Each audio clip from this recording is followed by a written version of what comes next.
dari apakah kita ingin mengikuti pendapat tersebut atau tidak, atau kita mengatakan bahwa basmalah ini bukan bagian dari surah Al-Fatihah, dia hanya sekedar pembuka dari surah-surah yang lain, tapi nggak ada salahnya kita juga mentafakuri basmalah tersebut.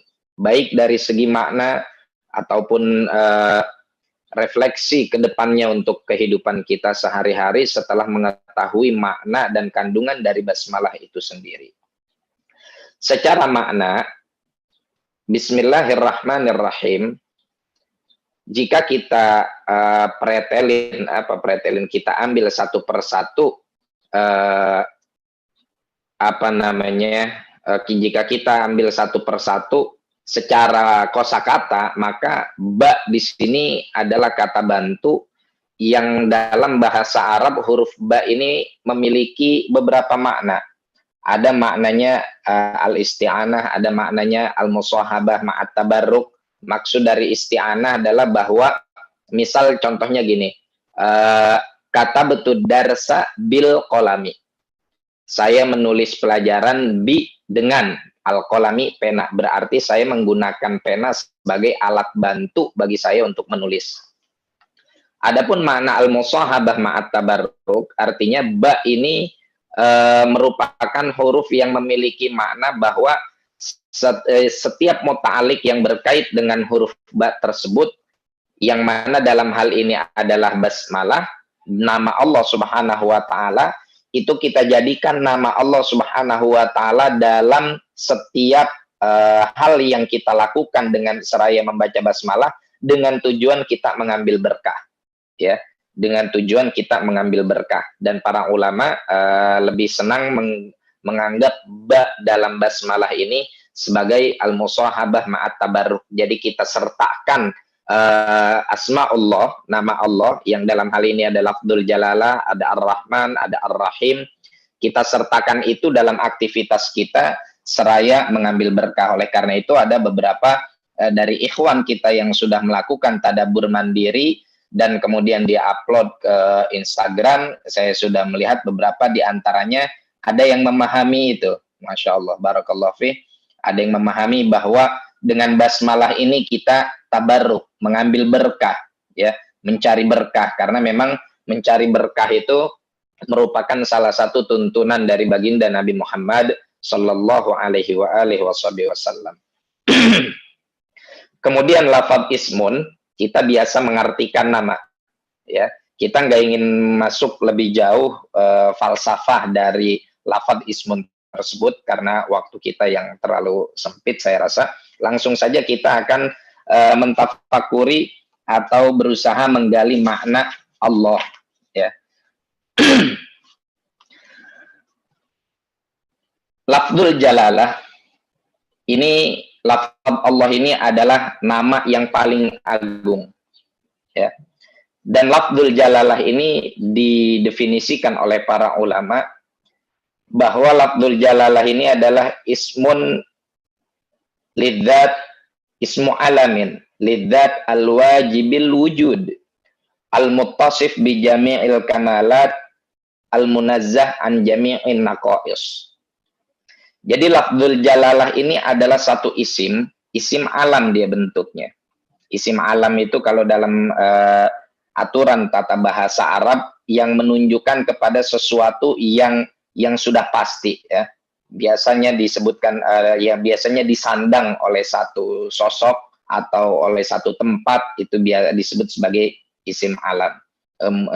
Pengertian gampangnya seperti itu. Tapi isim alam ini bukan isim alam yang sembarangan, karena lafdzul jalalah ini adalah isim alam lidzat, untuk satu zat al-wajib al-wujud, yang mana eksistensinya, keberadaannya, hukumnya wajib. Nah, pertanyaannya, apa yang dimaksud dengan hukumnya wajib? Dalam ilmu akidah, wajib itu dijelaskan atau didefinisikan dengan definisi ma la yutasawwaru fil aqli adamuhu. Sesuatu yang mana akal pikiran kita tidak mampu membayangkan ketiadaannya. Ya. Sesuatu yang mana akal pikiran kita nggak bisa membayangkan ketiadaannya. ma la yutasawwaru fil aqli adamuhu. Itu adalah wajib. Berbeda dengan kita, yang mana keberadaan kita ini hukumnya jaiz. Kenapa disebut jaiz? Karena adanya Ridho Abdul Fattah, adanya Mas Andri, adanya Syarifah Rogoan, dan juga para ikhwan yang ada di sini, ada atau tidak adanya kita, itu hukumnya sama. Ya, kita ada, semesta yang lain nggak terpengaruh, kita nggak ada pun semesta yang lain tidak berpengaruh. Tapi kalau zat Allah Subhanahu wa Ta'ala, keberadaannya dihukumi wajib, karena kita nggak bisa ngebayangin kalau saat ini kita melihat semesta yang begitu indah, yang begitu rapi, tata surya misalkan, dan juga alam semesta ini yang tersusun dengan rapih dan tidak ada satupun yang istilahnya berbenturan, semua berjalan sesuai dengan aturannya. Ini nggak mungkin semua ini bisa terjadi kalau nggak ada satu zat yang mengatur. Ya, nggak mungkin. Makanya teori yang mengatakan bahwa alam ini terjadi secara sudfah atau kebetulan, ya, seperti dengan adanya teori, misalkan dikatakan teori al-infijar al-kabir atau teori Big Bang, yang kemudian mengatakan bahwa semesta ini terjadi secara kebetulan. Nggak mungkin ada sesuatu yang kebetulan kemudian terjadi dengan rapih. Sesuatu yang rapih itu akal anak TK pun pasti paham bahwa perkara yang rapih itu karena ada yang mengatur. Ya kan? Sekarang siapa yang mengkelir warna pohonan sehingga dia bisa menjadi hijau? Siapa yang mengkelir warna bunga matahari sehingga dia menjadi kuning? Siapa yang mengkelir warna bunga mawar sehingga dia menjadi merah sedangkan daun-daunannya hijau? Sedangkan jika kita gali ke dalam tanahnya tersebut, tanahnya sama, tanah yang sama, media yang sama, kita tanam pohon mawar, kita tanam pohon melati, minumnya atau nyedot airnya, nyedot energinya dari tempat yang sama, kok warnanya beda? Ya kan? Maka mesti ada satu zat yang maha kuasa yang mengatur ini semua.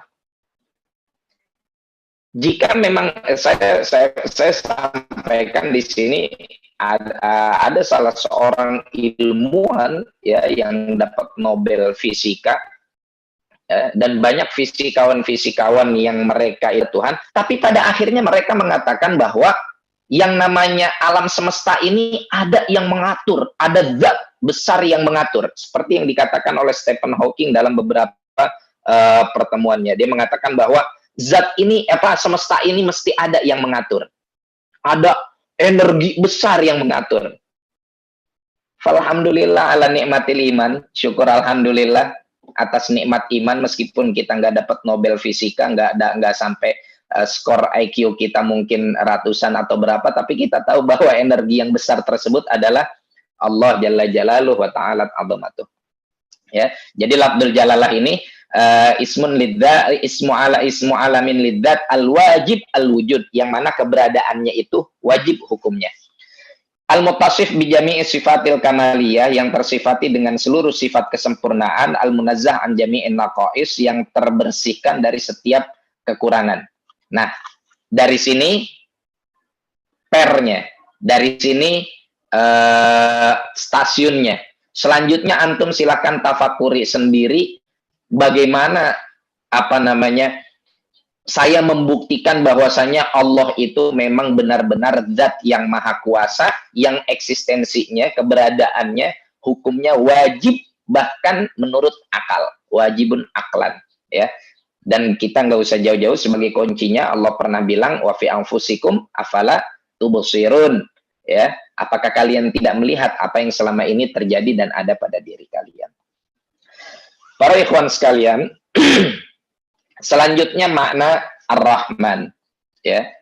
Makna Ar-Rahman ini adalah satu nama yang menunjukkan terhadap kasih sayang Allah Subhanahu wa taala.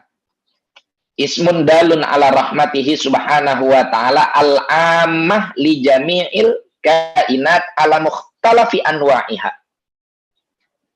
Sedangkan Ar-Rahim, ya, yadullu ala rahmatil khosoh, Jadi makna Rahman dan Rahim secara bahasa artinya secara bahasa, kalau kita terjemahkan itu artinya mengasihi atau menyayangi. Tapi jika kita lihat dari dari falsafah bahasa Arabnya sendiri, maka ada perbedaan yang mendasar dan cukup detail antara Rahman dan Rahim. Ya. Yang pertama, lafaz Ar-Rahman ini menunjukkan terhadap kasih sayang Allah Subhanahu wa Ta'ala yang mencakup dan meliputi seluruh makhluknya tanpa terkecuali. Tanpa terkecuali. Sedangkan Ar-Rahim adalah kasih sayang Allah Subhanahu wa Ta'ala yang hanya ia tunjukkan dan ia berikan kepada beberapa makhluknya, ya. Spesial, yang diberikan secara spesial. Jadi perbedaan antara persamaan antara Rahman dan Rahim sama-sama mengasihi, ya. Artinya sama-sama mengasihi, tapi perbedaannya terletak pada bahwa kalau Rahman ini lebih luas cakupannya. Tapi kalau Rahim lebih spesial.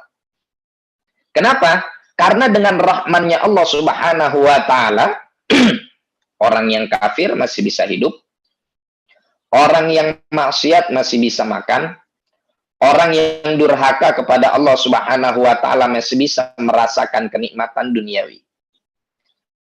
Tapi kalau untuk Rahim, itu hanya diperuntukkan bagi orang-orang yang taat kepada Allah Subhanahu wa Ta'ala.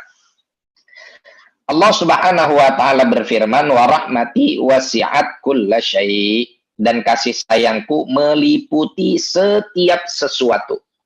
Kulla syai', segala sesuatu, baik itu manusia, hewan, tumbuhan, lautan, dan lain-lain. Baik itu yang iman ataupun yang kufur, semuanya masuk ke situ. Nah, akan tetapi untuk yang Rahim, Allah Subhanahu wa Ta'ala berfirman, yahtassu bi rahmatihi may yasha wallahu dzul fadlil azim. Allah Subhanahu wa Ta'ala mengkhususkan rahmatnya bagi siapa saja yang ia kehendaki, ya, kasih sayangnya bagi siapa saja yang ia kehendaki.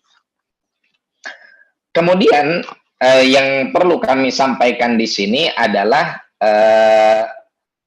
pertanyaan mungkin di dalam benak kita.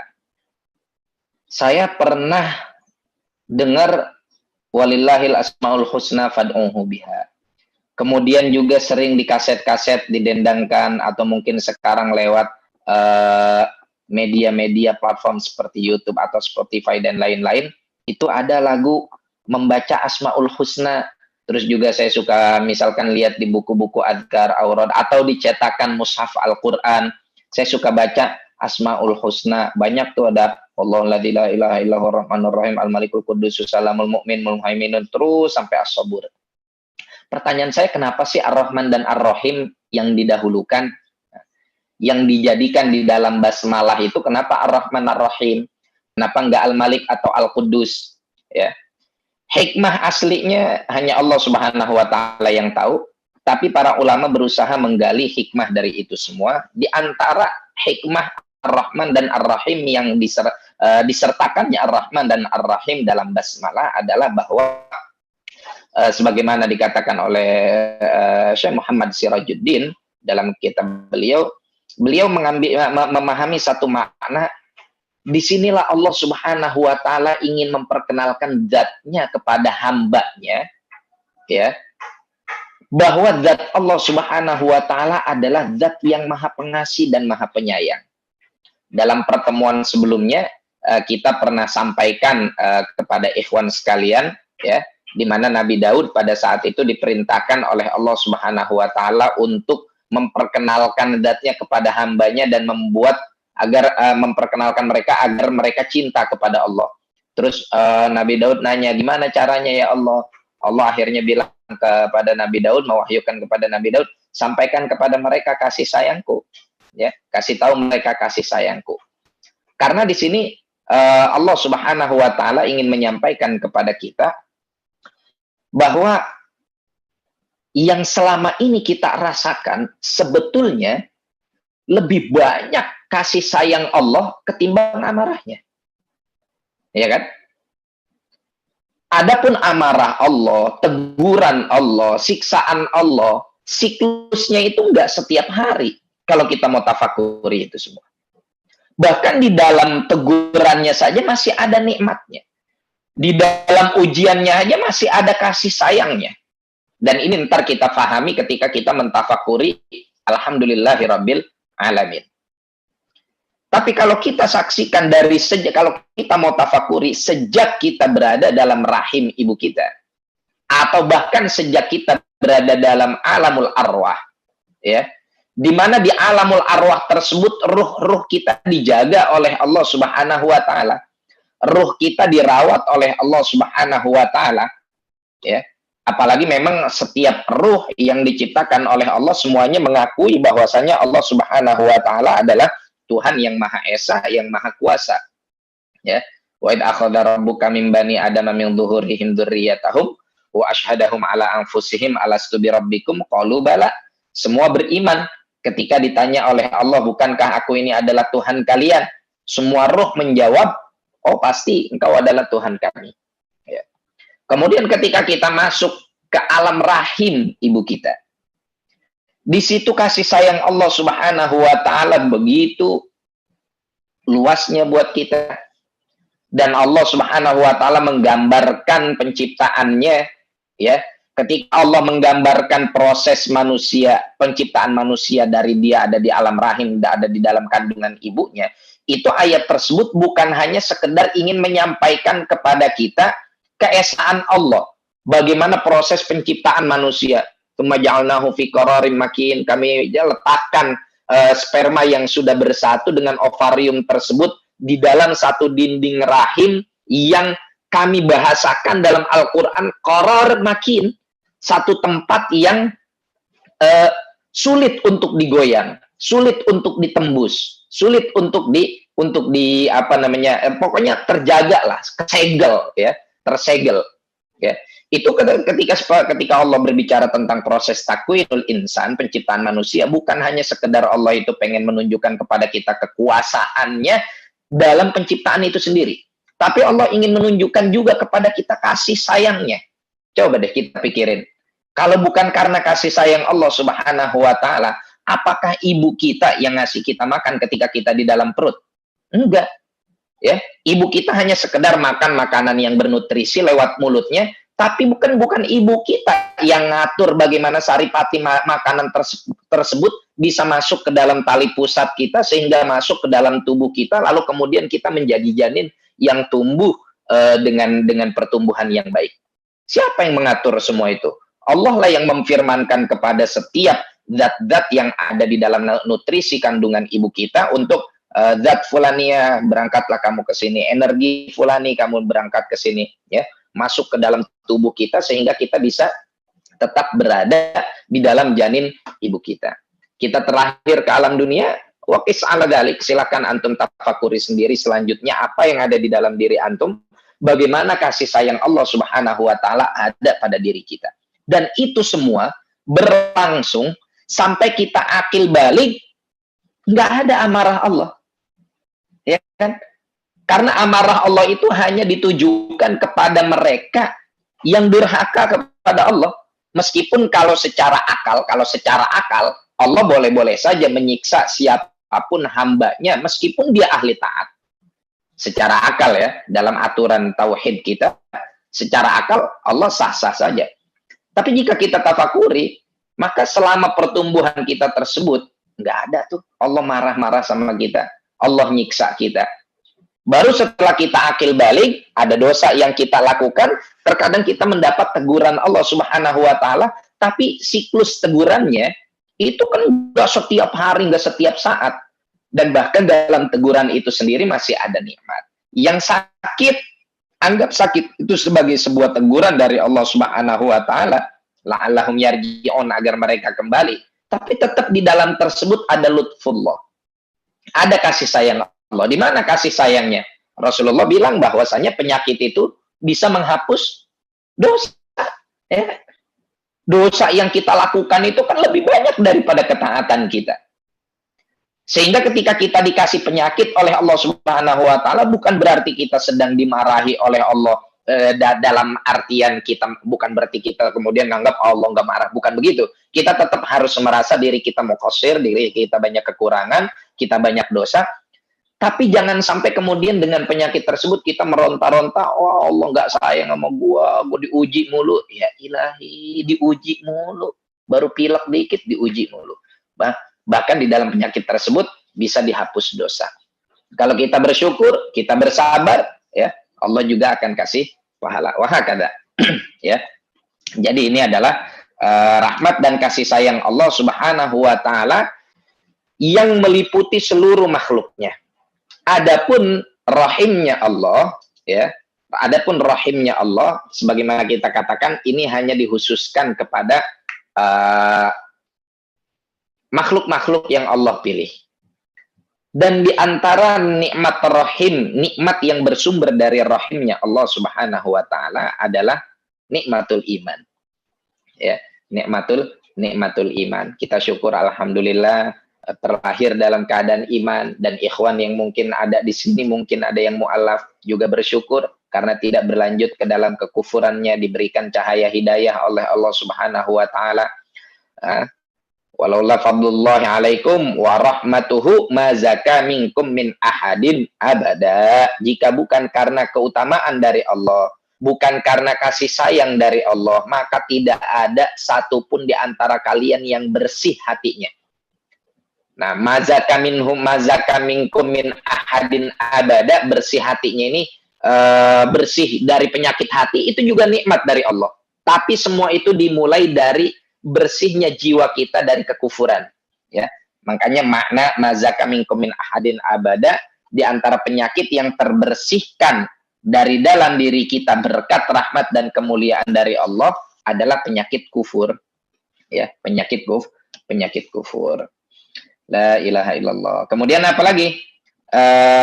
Di antara yang dikaruniakan oleh Allah Subhanahu wa taala kepada hamba-hambanya yang terpilih dari sifat rahimnya Allah Subhanahu wa taala adalah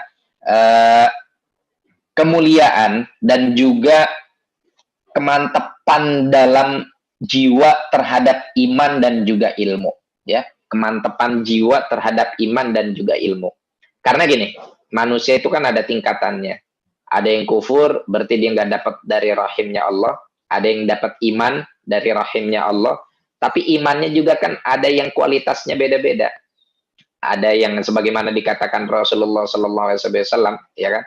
Akhirnya iman manusia berbeda-beda. Ada yang imannya memang benar-benar kuat. Ada yang imannya memang benar-benar top. Nah, ini mereka yang dikaruniakan oleh Allah. Rabbana la tuzigh qulubana ba'da idh hadaitana wa hab lana min ladunka rahmah innaka antal wahhab. Ya, ini doa dipanjatkan setelah mendapatkan cahaya iman tersebut, agar jangan sampai hati kita jadi goyah setelah mendapatkan hidayah, ya. Karena hati yang kuat terhadap hidayah tersebut merupakan bagian dari kasih sayang Allah Subhanahu wa taala. Saya rasa ini cukup untuk dari segi makna, ya, untuk dari segi makna. Nah, yang selanjutnya yang ingin kami sampaikan dari tafakur kita dalam basmalah ini, bahwa Rasulullah Shallallahu Alaihi Wasallam, ya, memberikan kita tuntunan tentang fadilah basmalah, ya. Memberikan kita tuntunan tentang fadilah basmalah, di mana di dalam banyak kesempatan kita diajarkan untuk mengucapkan basmalah dan memulai segala sesuatu dengan basmalah. Pertama, ada hadis redaksinya begini. Kullu amrin dibalin la yubda'u fihi bismillahirrahmanirrahim fahuwa abtaru. Setiap perkara yang dubalin, yang mendapatkan perhatian. Apa sih maksud dari yang mendapatkan perhatian? Ai ma yahtammu bihi syar'an, sesuatu yang memang mendapatkan perhatian dari syariat. Walaysa min safasifil umur, dan juga bukan perkara yang jorok, ya. perkara yang remeh-temeh, yang jorok. Kemudian jika dia tidak dimulai dengan basmalah, maka perkara tersebut abtar. Abtar itu putus. Inna syani'aka huwal abtar. Abtar itu artinya putus. Maksudnya putus apa? Ai qalilul barakah. Atau munqati'ul barakah. Keberkahannya ketinggalan, ya. Keberkahannya ketinggalan karena berkahnya ada di buntut, karena dia waktu memulainya nggak baca bismillah, akhirnya buntutnya ketinggalan. Keberkahan tersebut ketinggalan.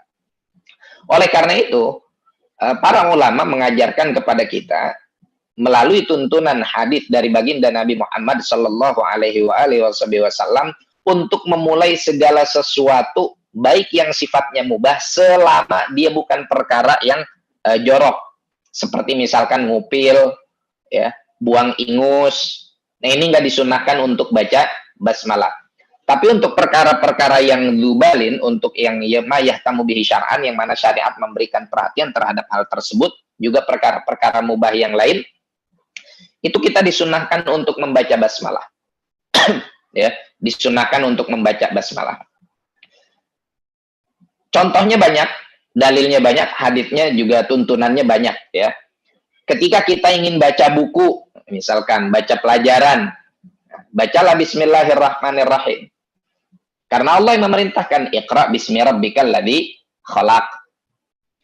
Bagaimana kalau baca WA dari pacar? Nah, baca bismillah nggak nih? Dapat pahala nggak nih? Hukum pacaran apa? Haram.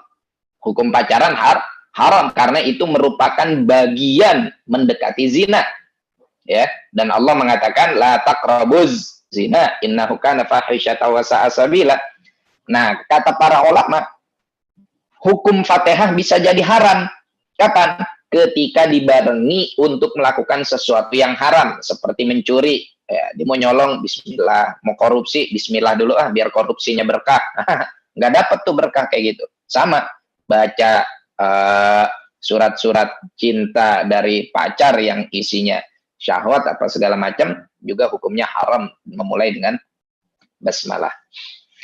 Kemudian Rasulullah Allah Subhanahu wa taala juga mengajarkan, Rasulullah sallallahu alaihi wasallam juga mengajarkan kepada kita basmalah ketika pengen wudu. Nah, di sini ada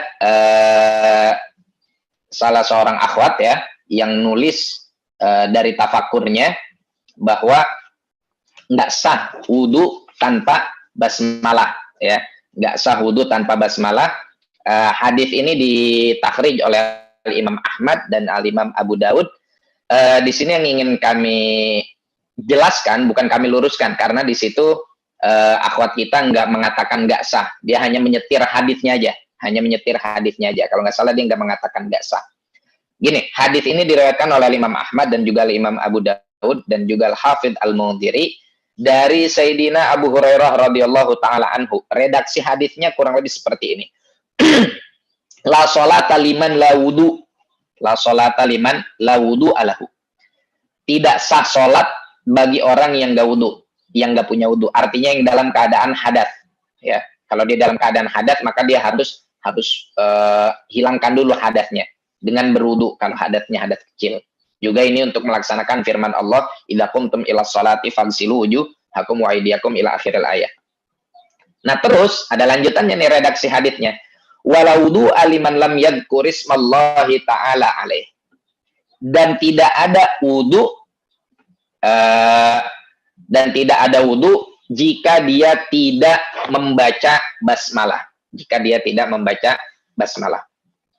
Nah, dari hadis ini ada perbedaan di kalangan para ulama. Zahiriyah mengatakan bahwa basmalah itu merupakan rukun wudu. Madhab Zahiriyah, Al-Imam Abu Daud Al-Zahiri. Tapi kita dalam madhab Syafi'i dan juga dalam madhab yang lain mengatakan bahwa hadis ini hanya sekedar pelengkap sehingga dihukumi sebagai sunnah. Ya, jadi basmalah hanya dihukumi sebagai sunnah. Taib. Ini terus terang aja ya, rasanya nggak cukup kalau cuma sampai jam 13.50 untuk 2 ayat. Nah, gimana nih Mas Andri Yulian dan juga para penyelenggara, apa kita cukupkan karena waktunya misalkan sampai jam 1.50, kita cukupkan satu ayat aja, nanti hamdalahnya dilanjut minggu depan atau gimana? Boleh diteruskan sedikit Ustaz mungkin. Oke, tayyib. Ya. Nah, kemudian ada basmalah, jadi gitu ya, kesimpulan hukumnya bahwa basmalah dalam wudhu hanya dihukumi sebagai sunnah. Ya, hadis ini tidak mengatakan kewajiban. Kemudian basmalah ketika kita pengen masuk masjid, ya hadisnya ada, ya. Kemudian juga basmalah ketika hadisnya dari Sayyidatina Fatimah Az-Zahra Al-Batul radhiyallahu taala anha, beliau menjelaskan kalau Rasulullah pengen masuk masjid, Rasulullah selalu bilang Bismillah wassalamu ala Rasulillah, Allahumma gfirli dzambi waftahli abwaaba rahmatik. Kemudian juga ketika keluar dari masjid juga baca basmalah, ketika pengen masuk rumah baca basmalah. Nah, ini yang ingin kita sampaikan nih, kalau pengen masuk rumah nih, pengen masuk rumah sama pengen makan, ya. Kalau pengen masuk rumah sama pengen makan, itu ada hadis dari Sayyidina Jabir radhiyallahu taala anhu. Annahu sami'an nabiyya sallallahu alaihi wasallam idza dakhala rajulu baitahu fa dzakarallaha ta'ala inda dukhulihi wa inda ta'amihi qala syaiton ay li atba'ihi syayatin la mabita lakum wala asya wa idza dakhala falam yadhkurillaha ta'ala inda dukhulihi qala syaiton adraktumul mabit wa idza lam yadhkurillahi ta'ala inda ta'amihi qala syaiton adraktumul mabit wal asya. Rawahu Muslim. Dari Sayyidina Jabir, Rasulullah bilang begini, kalau seseorang masuk ke dalam rumah, kemudian dia zikir, ketika dia masuk rumah, baca basmalah, bismillahirrahmanirrahim, ataupun zikir yang lainnya, seperti misalkan baca ayat kursi, atau doa, Allahumma inni as'aluka khairal maulaj wa khairal makhraj. Terus, begitu dia nyampe rumah, dia pengen makan, dia baca bismillah juga, bismillahirrahmanirrahim. Nah, apa yang terjadi? Itu kepala geng setan ngomong ke teman-temannya, "Woi, waduh, kita malam ini nggak kebagian tempat tidur. Kita nggak punya penginapan. Sekaligus kita nggak bisa makan." Kenapa? Karena rumah yang kita masukin, udah kita bacain bismillah. Makanan yang kita makan, kita udah bacain bismillah. Makanya setan nggak kebagian tempat di dalam rumah, dan dia nggak bakal masuk rumah. Ya, begitu juga dengan makanannya. Nah, tapi kalau ketika dia masuk ke rumah nggak baca basmalah, kemudian ketika makan dia baca basmalah, maka setan ketika dia masuk ke rumah dia nggak baca basmalah, maka setan ngomong gini ke teman-temannya, "Hei, adraktumul mabit, hei, kita punya penginapan nih, ya, punya penginapan nih, kita nginep di sini malam ini." Jadi setan itu selalu bermalam di rumah orang-orang yang nggak mau baca basmalah ketika dia masuk rumah, ya. Nah, itu setan yang ngegodain iman, ya. Kalau setan yang nakut-nakutin adanya di pohon asem, alah itu mah kita lemparin pakai botol pun kabur dia. Ya. Dan kalau kita makan, kita baca basmalah, maka setan pun akan kabur dan mengatakan kepada teman-temannya, "Waduh, lapar bos, nggak kebagian makanan nih." Nah, makanya kita disunahkan ketika makan baca basmalah, dan apabila kita lupa ketika kita makan baca basmalah, kemudian di tengah-tengah kita ingat, kita juga disunahkan untuk membaca, mungkin ikhwan hafal ya, bismillahi awwalahu wa akhirahu, atau bismillahi fi awwalihi wa fi akhirihi. Itu kalau kita lupa baca bismillahirrahmanirrahim, ketika kita lupa baca basmalah ketika kita pengen makan. Pas di tengah-tengah makan, kita baru ingat, baca dah tuh bismillahi awalahu wa akhirahu. Mungkin kalau kita lupa Allahumma barik lana fima razaqtana wa qina adzabannar, terus di tengah-tengah kita makan, karena ada satu hadis, satu ketika ada seorang sahabat makan, dia lupa baca basmalah, terus diikutin sama setan. Setan ikut makan. Setan nggak makan makanan yang kita makan. Misal kita lagi makan kendor, ya kan, Kentucky dorong, atau kita lagi makan apa gitu, setan nggak ikut makanan nasinya, nggak ikut makanan chickennya, nggak ikut makanan BTS mealnya yang sampai antri-antri, ya kan. Tapi yang dimakan apa? Keberkahan yang ada di dalam makanan tersebut. Keberkahan yang ada di dalam makanan tersebut. Nah, udah deh tuh. Sampai akhirnya dia ingat. Dia baca basmalah. Ya, dia baca basmalah. Nah, Ketika dia baca basmalah, dimuntahin. Ya, dimuntahin dah tuh sama apa namanya? Dimuntahin sama setan tersebut apa keberkahan yang sudah dia makan. Nah, terus kalau dalam satu rumah ada 3 orang atau 2 orang masuk baca basmalah dan satunya lagi masuk tidak baca basmalah di waktu yang berbeda, apakah setan akan tetap masuk?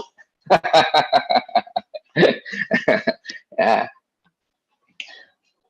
Kalaupun setan nggak masuk, ketika kita melihat dari zahir hadis ini bahwa setiap rumah yang dimasuki dengan membaca basmalah, maka setan akan pergi dari rumah tersebut.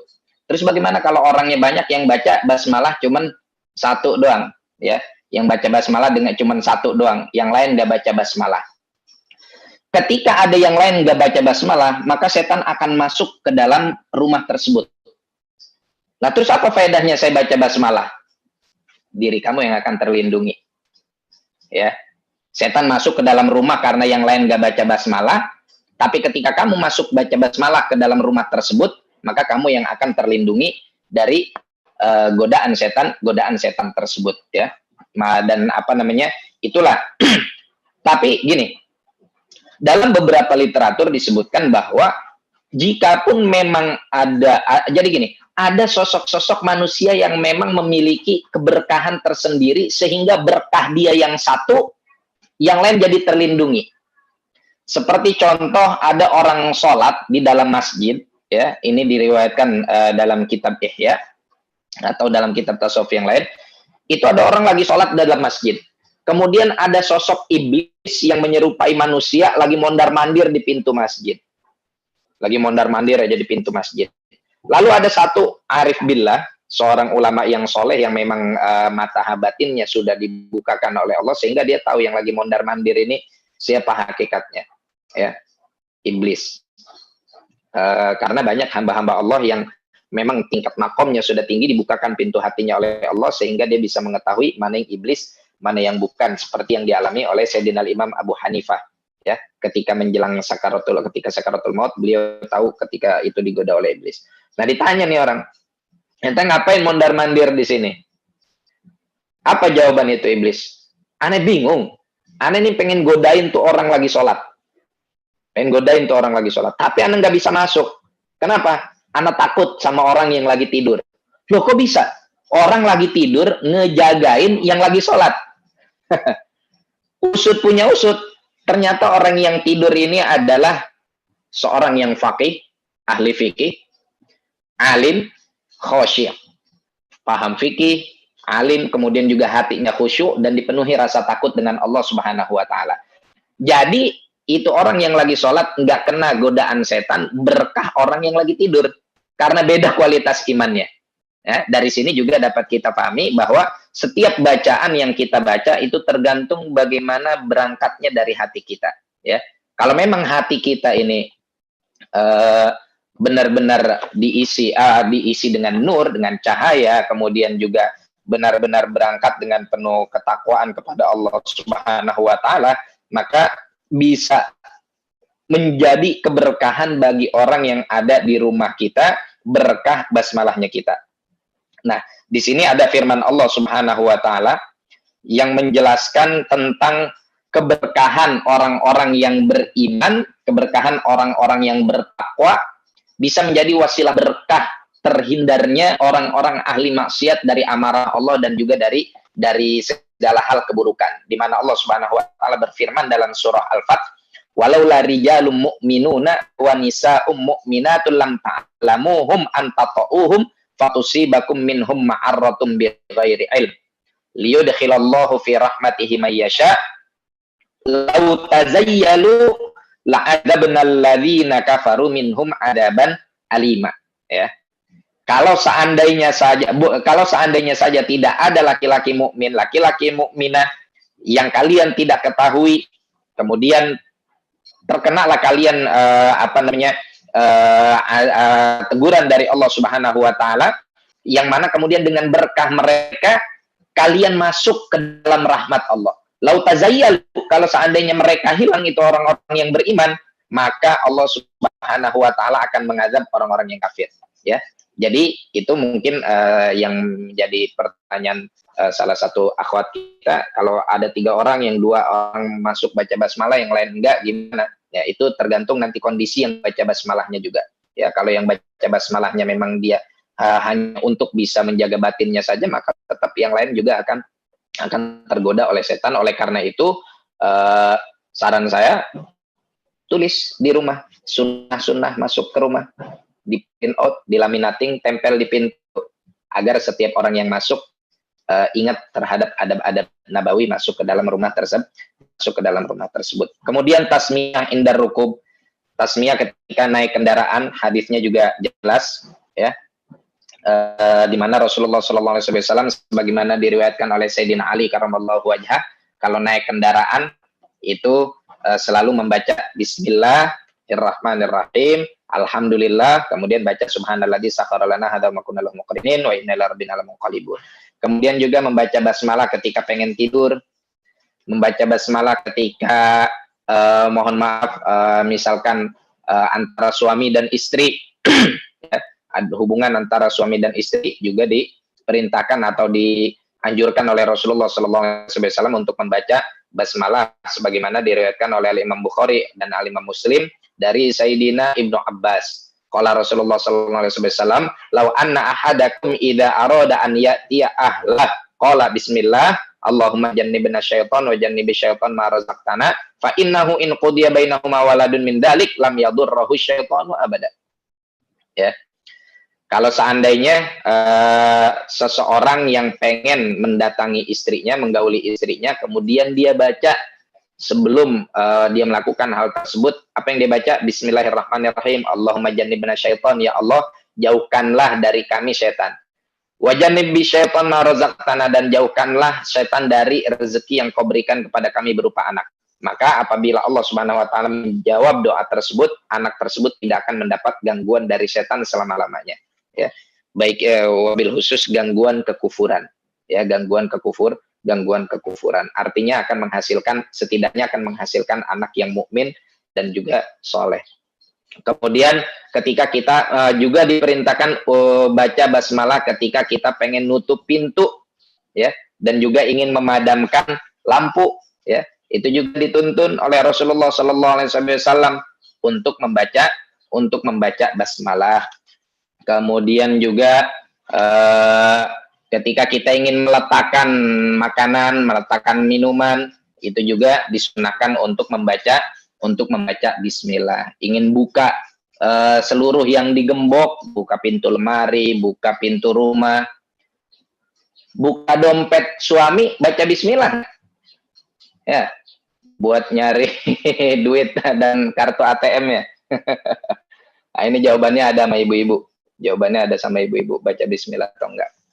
Ya, tapi intinya kita disunahkan untuk membaca basmalah di setiap keadaan selain yang tadi kriterianya sudah kita sebutkan. Juga ada dzikir khusus yang bisa kita baca setiap pagi dan setiap sore membaca basmalah, di mana sebagaimana diriwayatkan oleh Imam Abu Daud dan juga Imam Ibnu Hibban dari Sayyidina Utsman bin Affan, Rasulullah SAW bersabda, "Man qala hina yumsi bismillahilladzi la yadurru ma ismihi syai'un fil ardi wa la fis samai wa huwas samiul alim thalatha marrat lam yusibhu faj'atu bala'in hatta yusbih wa man qala hina yusbih thalatha marrat lam yusibhu faj'atu bala'in hatta yumsi."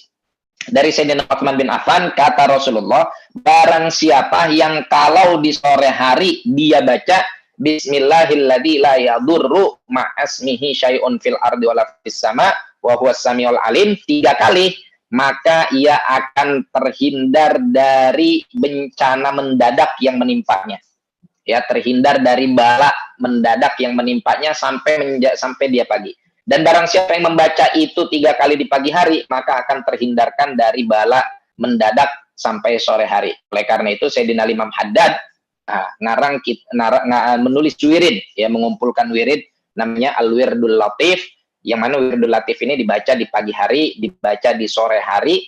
Yang salah satu wiridnya ini, Bismillahirrahmanirrahim la yadurru ma ismihi syai'un fil ardi wa la fis samai wa huwas samiul alim. Baca basmalah untuk meredakan penyakit dan juga nyeri. Nah, Rasulullah bersabda dari Sayyidina Abdullah bin Abbas, Karena Nabi sallallahu alaihi wasallam, Sayyidina Abdullah bin Abbas menceritakan, karena Nabi sallallahu alaihi wasallam yu'allimuhum minal humma wal auja'i kulliha an yaqula bismillahil kabir, a'udzu billahil azim min kulli irqin na'ar min syarri harrin nar. Ya. Rasulullah itu mengajarkan kepada setiap orang yang sakit demam dan nyeri, baik itu nyeri ulwati atau apa namanya macam-macam nyeri lah. Apa kata Rasulullah? Bacalah sigoh berikut. Bismillahil kabir. A'udzubillahil azim min kulli irqin na'ar min syarri harrin nar. Itu yang kita baca ya. Sebagaimana diajarkan oleh Rasulullah sallallahu alaihi wasallam. Nah, kalau sudah kayak gini, tinggal kita praktekin. Nama siapa yang ada di dalam hati kita? Allah kah? Atau selain Allah? Ya. Dan lisan kita akan menjadi bukti apa yang ada di dalam hati kita. Ya. Kenapa? Karena pepatah Arab bilang, innal kalama la fil fuadi wa innama ju'ilal lisanu 'alal fuadi dalila. Sesungguhnya ucapan itu ada di dalam hati. Setiap ungkapan itu pada hakikatnya ada di dalam hati. Maka apa yang ada di dalam hati kita akan tercermin dalam lisan kita. Apa yang ada di dalam hati kita akan tercermin pada wajah kita. Apa yang ada di hati kita akan tercermin pada tangan kita, pada perilaku kita. Maka kalau yang ada di dalam hati kita adalah Allah, maka setiap perilaku kita tidak akan pernah lepas ikatannya dengan Allah Subhanahu wa Ta'ala. Kalau sudah kayak gini, waduh, penjabarannya merembet kemana-mana. Antum akan menjadi insan yang penuh dengan tawakal. Antum akan menjadi insan yang penuh dengan sabar. Antum akan menjadi insan yang penuh dengan kasih sayang. Itulah kenapa terakhir yang ingin kami sampaikan dari basmalah ini, Allah berfirman, kunu rabbaniyin. Walakin kunu rabbaniyin mimma kuntum tu'allimuna mimma kuntum tu'allimuna al-kitab. Jadilah kalian manusia yang rabbani. Apa sih manusia yang rabbani? Rabbani ini diambil dari kata-kata Rabb, Tuhan. Ya. Loh, apa maksudnya kita jadi Tuhan? Ya enggak lah.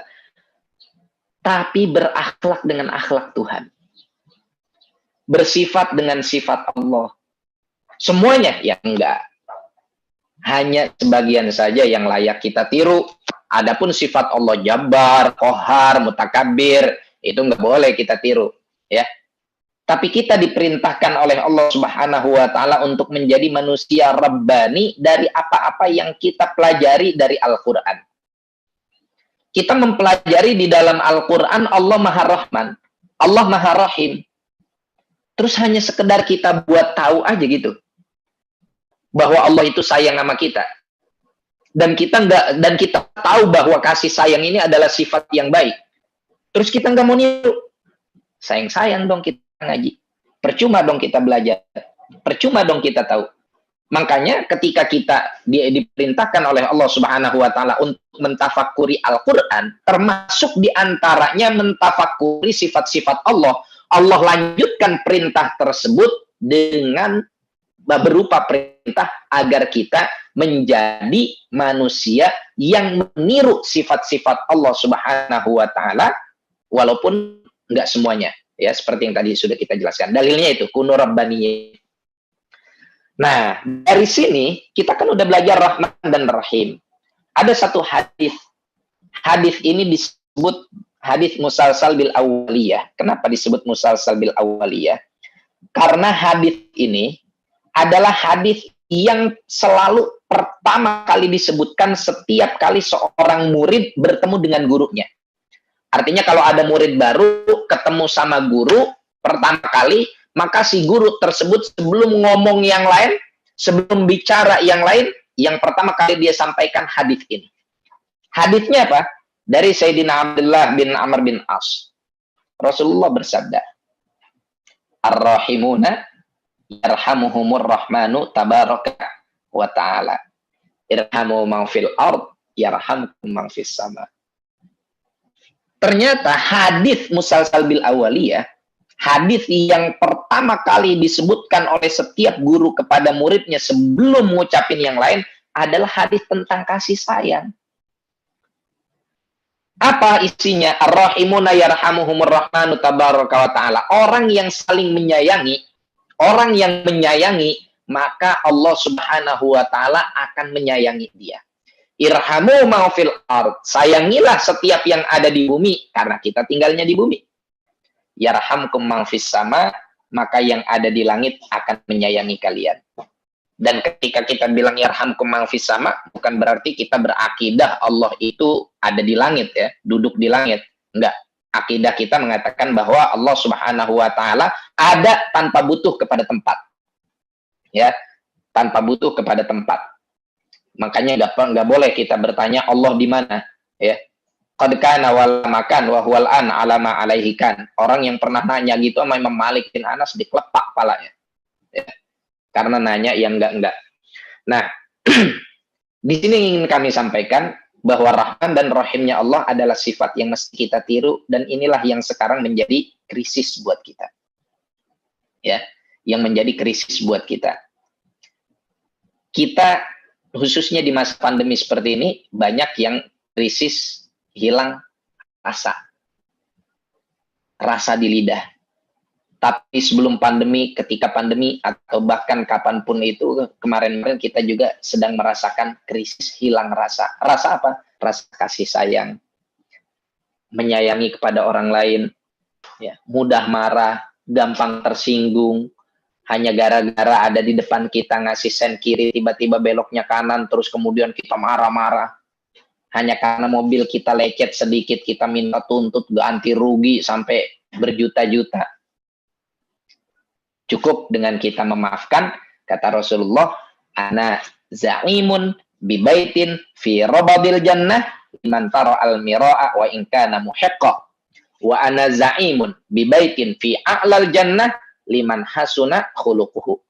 Saya siap jadi jaminan untuk menghadirkan surga, menghadirkan istana di dasar surga bagi orang-orang yang meninggalkan debat, walaupun dia benar. Dan saya menjamin surga bagi orang-orang yang akhlaknya baik, istana di atas surga. Nah, tinggal sama-sama mari kita saling menyayangi, saling mengasihi, yang tetap berada dalam aturan syariat. Jangan sampai antum salah kaprah. Oke. Jika kita ingin menjelaskan kepada anak-anak kita tentang keberadaan Allah, cukup kita kenalkan kepada mereka zat Allah Subhanahu wa taala melalui ciptaan-ciptaannya, tanpa harus memberitahu, tanpa harus mengatakan kepada mereka Allah ada di langit, Allah ada di mana. Enggak boleh, haram, ya. Cukup kita jelaskan kepada mereka bahwa Allah itu maha ada, ya. Karena ada ciptaannya, ada tanda-tandanya. Adapun menjelaskan ya, karena di sini menjelaskan tentang keberadaan Allah kan nggak mesti dengan harus ngomong tempatnya, karena Allah tidak butuh kepada tempat. Bagaimana akhirnya Mas Andri Yulian, apa kita lanjut ke Alhamdulillahirabbil alamin, atau kita cukupkan pertemuannya sampai di sini? Dilanjutkan. Karena udah jam 2 lewat, takutnya ada yang mau ngabuburit lagi puasa taruh ya. Dilanjutkan boleh, Ustaz? Dilanjutkan, oke. Okay. Ya, dilanjutkan. Oke, bismillah, secara singkat aja. Alhamdulillahirabbil alamin. Singkatnya kurang lebih seperti ini. Hamdalah.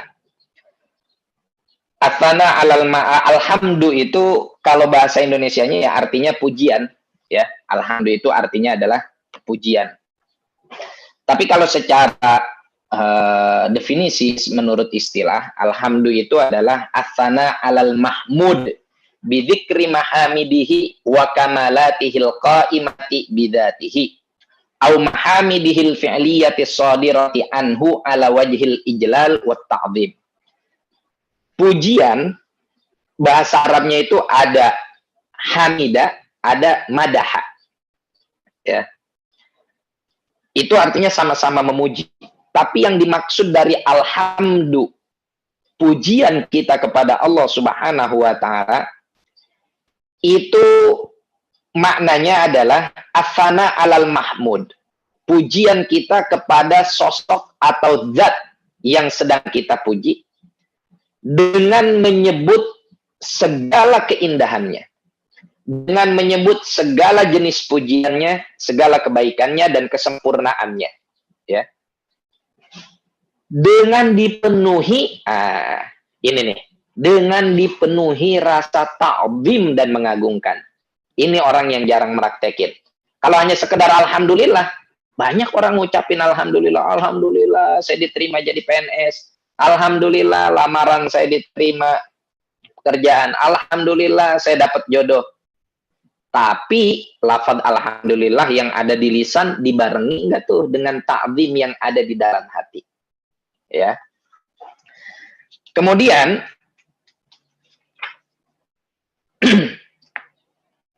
lafzul jalalahnya udah kita bahas ya. Alhamdulillah segala puji itu lillahi tetap bagi Allah. Kita maknai dulu secara makna. Rabbil alamin. Nah, ada juga ikhwan peserta kita yang mengumpulkan makna-makna Rabb. Jazakallah khair, wafaqahullah. Masya Allah. Rajin dia. Makna Rabb itu artinya apa aja. Nah, itu benar ya yang dituliskan dia makna-makna Rabb, khaliquhum, murabbihim, al-mun'im alaihim, al-mutafaddil alaihim, itu diantara makna Rabb. Jadi kalau kita ngartiin Rabbun itu artinya Tuhan, tapi sinonimnya dalam bahasa Arab Rabb itu khaliq, pencipta. Mun'im, pemberi nikmat. Juga diambil dari kata-kata murabbin. Murabbin itu maknanya dua. Bisa maknanya mendidik, bisa maknanya menumbuhkan. Ya, Rabba yurabbi itu artinya mendidik dan menumbuhkan. Ya, punya dua makna. Kalau kita ambil dengan kata-kata dengan arti menumbuhkan, ya karena yang selama ini menumbuhkan perkembangan tubuh kita, perkembangan intelektual kita, perkembangan rezeki kita. Siapa yang numbuhin itu semua kalau bukan Allah? Berapa banyak orang yang investasi miliaran yang di benaknya bakal untung gede, tapi ternyata ketika Allah bilang rugi, rugi. Berapa banyak orang yang investasinya kecil, ya kan?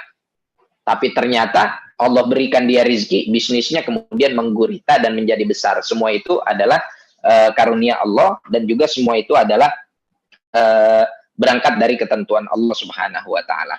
Juga jika artinya mendidik, adabani Rabbi fa ahsana ta'dibi, kata Rasulullah. Allah yang mendidikku dan dia memperbaiki pendidikanku. Allah pula lah yang mendidik kita. Ya. Lewat mana Allah mendidik kita? Lewat hidayah. Allah berikan kita cahaya hidayah. Allah tuntun kita dengan taufik dan inayahnya buat ngaji. Bisa ketemu ikhwan silaturahim lewat Quran Journal. Itu diantara sekian banyak pendidikan yang Allah Subhanahu wa taala berikan kepada kita, ya. Kemudian makna alamin, alam saja itu dalam bahasa Arab artinya sudah semesta yang begitu luas, mencakup seluruhnya. Alamin, seluruh alam, bukan hanya alam dunia, alam malakut, alam dunia, alam akhirat, alam ins, alam jin, alamul malaika, seluruh alam. Siapa yang menciptakan? Allah. Siapa yang menumbuh kembangkan? Allah. Siapa yang mengatur? Allah. Siapa yang memberi nikmat? Allah. Alhamdulillahirabbil alamin. Maka dari itu, kita akan menjadi manusia yang sadar setelah kita tahu eksistensi Allah Subhanahu wa taala, bahwa Allah lah yang mengendalikan ini semua. Maka kita mestinya paham bahwa kita pun dikendalikan oleh Allah. Kalau kita sudah paham dan sadar dan tahu bahwa kita ini dikendalikan oleh Allah Subhanahu wa taala, maka jangan sungkan-sungkan untuk memuji Allah Subhanahu wa taala. Ya, jangan sungkan-sungkan untuk memuji Allah Subhanahu wa taala, karena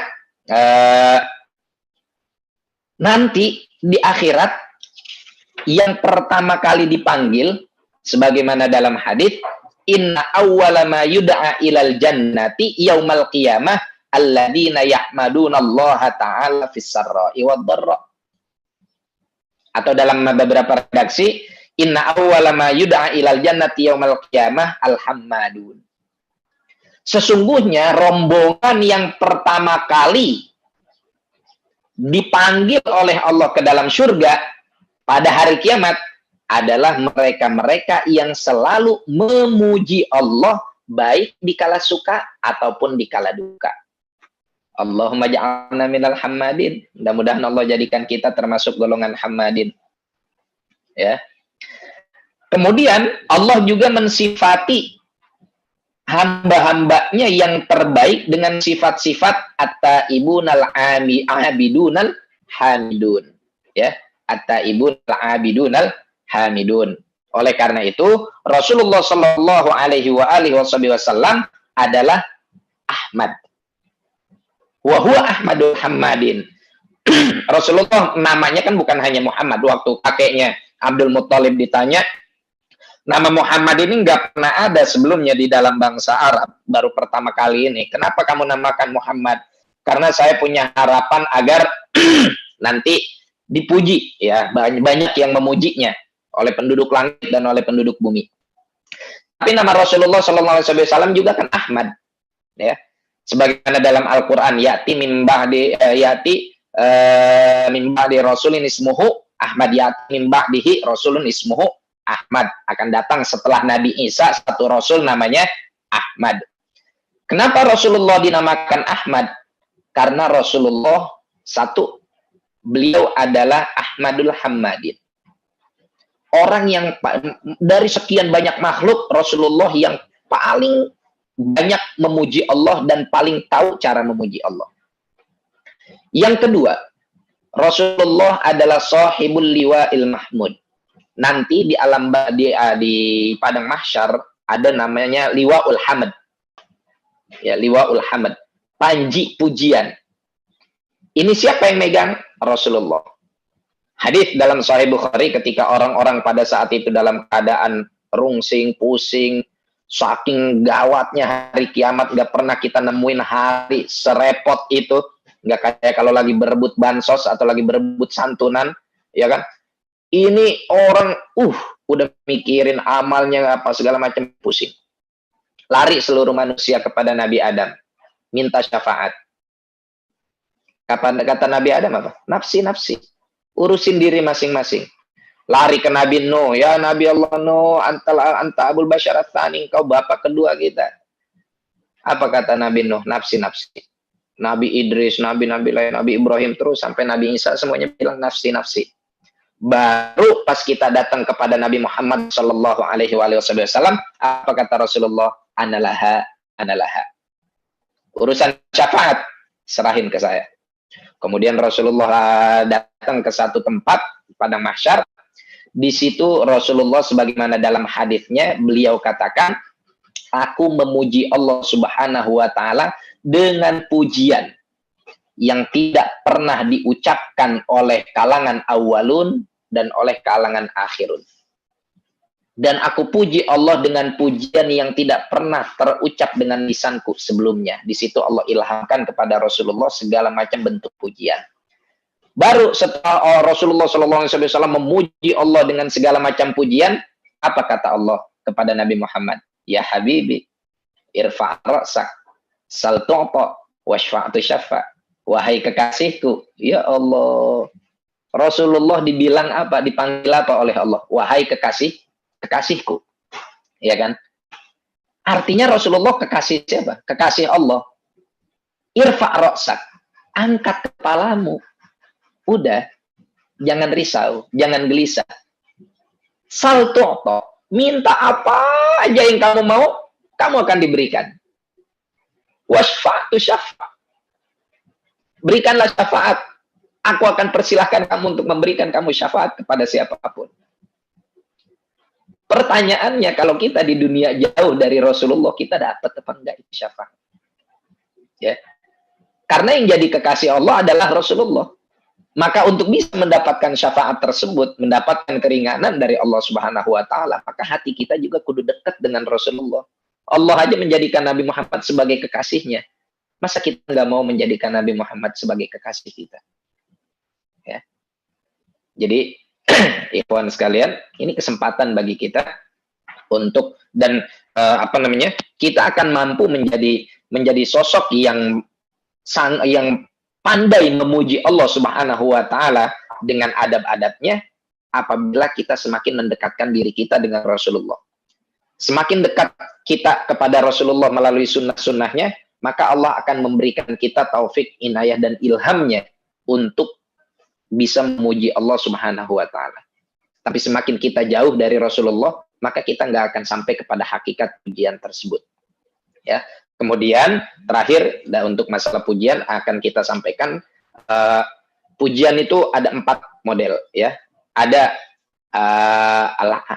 hamdul qadim alal hadi, ada hamdul qadim alal qadim, ada hamdul qadim alal qadim, ada hamdul qadim alal hadis, ada hamdul hadis alal qadim, ada hamdul hadis alal hadis. Apa sih maksudnya hamdul qadim, hadis, hadis qadim?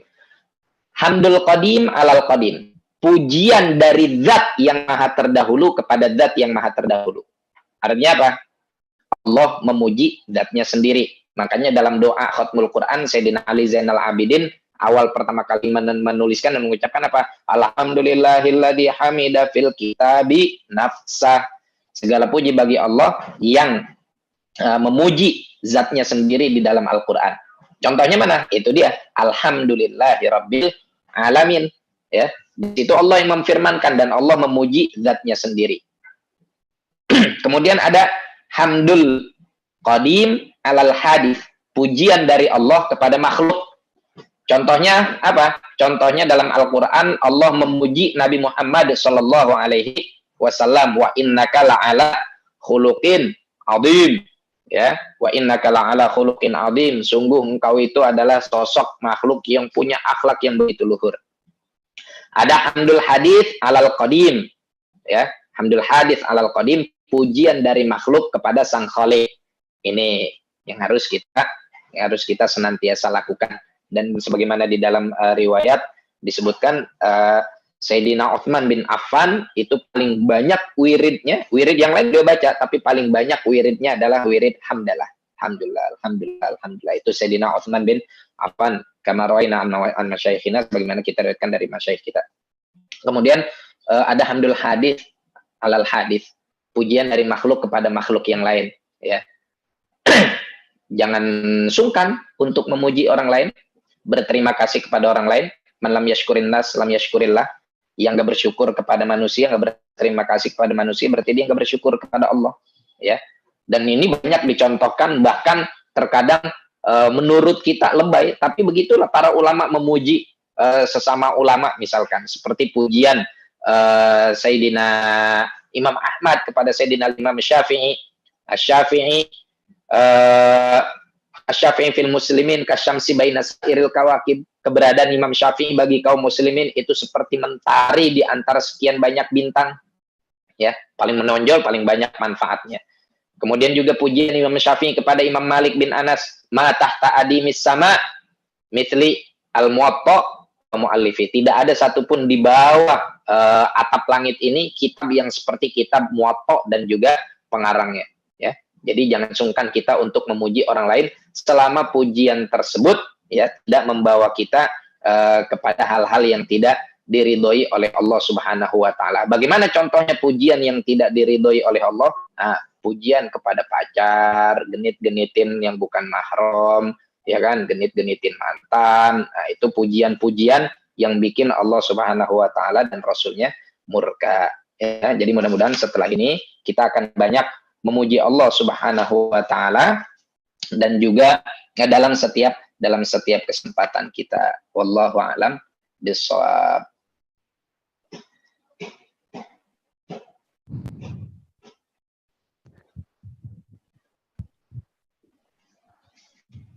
Oke, alhamdulillah selesai tafakur kita. Silakan jika ada pertanyaan. Baik, Terima kasih Ustadz untuk tafakurnya, Masya Allah. Cukup banyak ya ini catatannya. Semoga nanti kita bisa memahami dan juga mempraktekkan terlebih untuk sering-sering memuji Allah Subhanahu wa Ta'ala. Gitu. Amin, amin, amin. Baik, rekan-rekan sekalian, berarti setelah ini kita akan coba untuk sharing pengalaman berkaitan dengan Quran journaling yang 1 pekan kemarin sudah dilakukan seperti itu. Oke. Sudah siap atau ada yang mau bersedia untuk sharing pengalamannya terlebih dahulu kira-kira?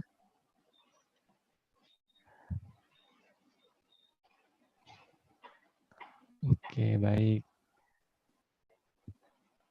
Nah, kepada ini ya salah satu rekan kita juga, kepada Mbak Lisfa mungkin ya, boleh dipersilahkan untuk open mic dan juga menyampaikan kira-kira kemarin pengalaman dan juga kesan yang didapatkan setelah melakukan Quran journaling apa begitu. Ya, bismillahirrahmanirrahim. Assalamualaikum warahmatullahi wabarakatuh. Nah, sebagai teman-teman peserta Quran journaling tim KJ dan juga Ustaz Gebo, mau sedikit sharing dari apa yang saya ambil hasil ikut challenge selama seminggu kemarin, terutama di Bismillah ya. Sebelumnya mungkin yang saya tahu memang kita cuma dianjurkan sebatas tahu dianjurkan untuk membaca basmalah sebanyak mungkin, sesering mungkin setiap mau melakukan hal-hal kebaikan. Tapi nggak tahu nih kenapa gitu, dan baru sekarang, baru seminggu ini tahu kenapa sih harus bismillah terus untuk memulai aktivitas gitu. Yang paling berkesan itu saat tahu kalau ini ada banyak keberkahan untuk apa ya, untuk salah satu cara untuk meraup keberkahan di setiap aktivitas kita yaitu ternyata dengan bismillah gitu. Padahal sebelumnya ya tahunya ya itu untuk memulai sesuatu supaya dinilai baik sama Allah, itu aja gitu. Sama ini kali ya, kebetulan beberapa waktu ini saya juga lagi belajar budaya Jepang. Nah, kalau di Jepang itu kalau mau makan itu di tata keramanya itu diajarkan untuk selalu bilang itadakimasu. Guru saya itu bilang itadakimasu itu artinya mengucapkan terima kasih gitu. Mengucapkan syukur kita sebelum kita makan, syukur kepada siapa? Syukur kepada, terima kasih kepada orang yang sudah membelikan makanan, membuatkan makanannya, memasak. Terima kasih kepada para petani dan peternak yang sudah menanam padi, peternak yang sudah merawat ayam-ayam. Saat belajar kata itadakimasu ini saya terkagum saat itu gitu. Tapi lebih terkagum lagi jadi kayak gimana ya, wah ada loh yang lebih bikin saya terkagum, yaitu Bismillahirrahmanirrahim ini, karena lebih dari sekedar baca doa gitu, lebih dari sekedar menyebut nama Allah, tapi dari yang saya baca ini juga bagian dari kita untuk apa ya, berterima kasih. Salah satu adab kita kepada Allah untuk berterima kasih atas segala yang udah Allah kasih ke kita gitu, sekaligus dengan sifat Allah yang di dalamnya gitu, terima kasih atas Rahman dan Rahim Allah, terima kasih atas segalanya. Jadi bukan hanya sekedar terima kasih kepada orang-orang yang udah nyediain makanan nih gitu, kalau konteksnya disandingkan dengan pelajaran saya di kelas bahasa Jepang gitu. Tapi ini langsung terima kasih kepada Prof kita yang menciptakan orang-orang ini, yang memberikan kemampuan kepada orang-orang yang membuatkan makanan, yang telah menciptakan padi, telah menciptakan ayam-ayam, sayuran yang bisa kita nikmati gitu, Ustadz dan teman-teman. Terus di Hamdalah, kalau di Hamdalah ini soalnya itu baru tahu gitu, kalau yang saya baca itu tafsir berbahasa Inggris. Jadi mungkin yang agak membuat kesan berbeda dari tafsir bahasa Indonesia bahasa Inggris adalah kosakata bahasa Inggris itu yang lebih luas dibandingkan kosakata bahasa Indonesia.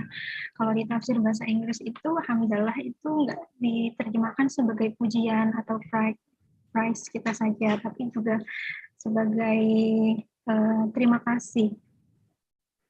Jadi we praise and thanks to Allah gitu. Jadinya nggak cuma memuji Allah, tapi juga terima kasih tanpa melulu melihat sosok, melulu melihat apa yang udah Allah kasih, tapi terima kasih juga kepada sosok Allah itu sendiri gitu. Dan alif lam mim setelah sebelum hamdu ini juga jadi poin penting buat saya sebenarnya. Ternyata kalau kita bicara alhamdulillah itu, mengucapkan hamdalah tidak hanya mengucapkan hamdalah atas apa yang baru saja kita dapatkan, tapi meliputi segala hal gitu tanpa terkecuali gitu. Itu aja kurang lebih. Baik, Masya Allah. Kira-kira dari situ ada hasil yang ingin atau action plan yang akan dilakukan?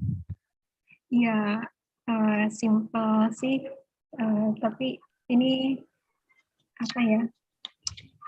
berharap sih bisa terus terus ingat sih, jangan lupa untuk mulai segala hal kecil itu dengan basmalah dan selalu ucap alhamdulillah di dalam kondisi apapun, susah senang apapun, karena hamdalah ini kan konteksnya banyak banget yang tadi Ustaz kasih tahu. Itu aja. Baik, terima kasih untuk sharingnya. Ya, kira-kira dari peserta ada yang ingin sharing lagi berkaitan dengan kesan dan pengalamannya ketika melakukan journaling? Kalau saya sendiri juga ada kesan gitu, terlebih ketika tadi mendengar penyampaian Ustadz, bahwasanya dalam keadaan kita bukan mendapatkan kemarahan Allah ya, ketika mendapat ujian pun ternyata kasih sayang Allah itu masih luar biasa gitu. Jadi dalam setiap kondisi memang seharusnya kita sebagai seorang muslim terus bersyukur kepada Allah Subhanahu wa taala begitu. Baik, sepertinya sudah tidak ada lagi yang ingin sharing. Baik Ustadz, terima kasih untuk waktunya. Insya Allah nanti jika ada pertanyaan bagi rekan-rekan, boleh disampaikan ke grup, begitu ya, dan akan kami teruskan kepada Ustadz Ridho, seperti itu. Nah, dan untuk Ustadz Ridho terima kasih, semoga masih bisa berkesempatan untuk bertemu lagi di pekan depan, seperti itu. Dan untuk teman-teman semangat melanjutkan tadaburnya, semoga Allah berikan kemudahan dan semoga Allah berikan kemampuan untuk mengaplikasikan apa saja pelajaran yang sudah didapatkan ketika tadabur ataupun pada live siang hari ini. Mari kita tutup bersama-sama dengan membaca Alhamdulillah. Alhamdulillahirrahmanirrahim. Sebelum kita tutup mungkin ada sedikit closing statement Ustadz untuk menyemangati rekan-rekan begitu. Silakan. Oke. Ikhwan sekalian dan juga para akhwat, Al-Quran ini adalah bahrun la syati'alah, lautan yang tidak akan pernah ketemu pantainya, sungai yang tidak akan pernah ketemu muaranya. Kata Allah, "Qul kana al-bahru midada li kalimati rabbi lanafidal bahru qabla an tanfada kalimatu rabbi walau ji'na bimitslihi madada." Jika saja seluruh samudra yang ada di dunia ini isinya adalah tinta yang digunakan untuk menulis kalimatullah, yang tentunya di antara kalimatullah adalah Al-Quran, maka sampai habis pun itu tidak akan pernah selesai. Oleh karena itu jangan pernah kita berhenti untuk belajar, terus untuk menggali. Wal hikmah dholatul mu'min ainama wajadaha fahuwa aula biha. Hikmah itu adalah seperti barang berharga yang hilang dari setiap mukmin, dimanapun dia dapat, di situ dia akan ambil. Dari saya kurang lebihnya mohon maaf jika ada kekeliruan dalam penyampaian atau jika ada maklumat yang mungkin salah, bisa bisa dikoreksi. Kurang lebihnya mohon maaf. Wallahul muwaffiq ila aqwamit thoriq. Assalamualaikum warahmatullahi wabarakatuh. Waalaikumsalam warahmatullahi wabarakatuh. Baik, mari kita tutup dengan membaca doa kafaratul majelis. Subhanakallahumma wa bihamdika asyhadu an la ilaha illa anta astaghfiruka wa atubu ilaik. Sekian dari kami. Assalamualaikum warahmatullahi wabarakatuh. Waalaikumsalam warahmatullahi wabarakatuh.